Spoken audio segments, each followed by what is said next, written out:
আসসালামু আলাইকুম এভরিওয়ান, সবাই কেমন আছেন? আশা করছি আল্লাহ তাআলার অশেষ রহমতে সবাই অনেক অনেক ভালো আছেন। আলহামদুলিল্লাহ আমি অনেক ভালো আছি। তো আজ রাতের একটা ব্লগ করেছি। হঠাৎ করে আম্মুর শরীরটা একটু খারাপ ছিল, এই জন্য আম্মু বললো যে একটু ডক্টরের কাছে যেতে চাই। আর এই যে এখানে যে হাঁড়িটা দেখছেন, এটা নতুন কিনেছি। এখন এটাতে যে রান্না বান্না হবে সেটা আপনারা দেখতে পারবেন। আর এই যে দেখেন বাইরে কি অন্ধকার, আমি আগে আগে বের হয়ে গেছি, আম্মু একটু পরেই বের হয়েছে।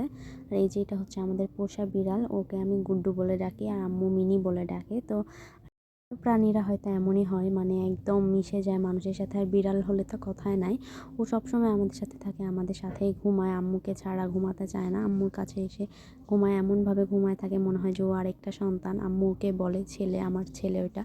তো এই দেখতে দেখতে আমরা বাজারে চলেও এসেছি, এই যে গাড়িতে উঠে।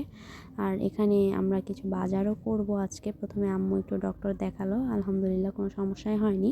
তো এই যে দেখছেন আমার সবচেয়ে পছন্দের জিনিস ডিম। ডিম হলে আমার আর কিছুই লাগে না। কার কার ডিম হলে আর কিচ্ছু লাগে না কমেন্ট করে জানাবেন। তো এই যে বাজারে ঘুরছিলাম আর একটু ভিডিও করছিলাম। তারপরে আম্মু এখানে তেল কিনলো। তারপরে এই যে বাজারে সবজি কিনতে আসলাম। আসলে এটা হচ্ছে বৃহস্পতিবার রাত, আমাদের এখানে শুক্রবারে হাট বসে।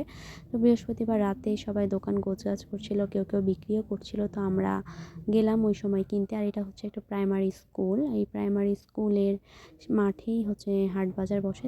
বাসায় যেতে যেতে আপনাদের থেকে বিদায় নিয়ে নিচ্ছি। সকলে ভালো থাকবেন। আসসালামু আলাইকুম।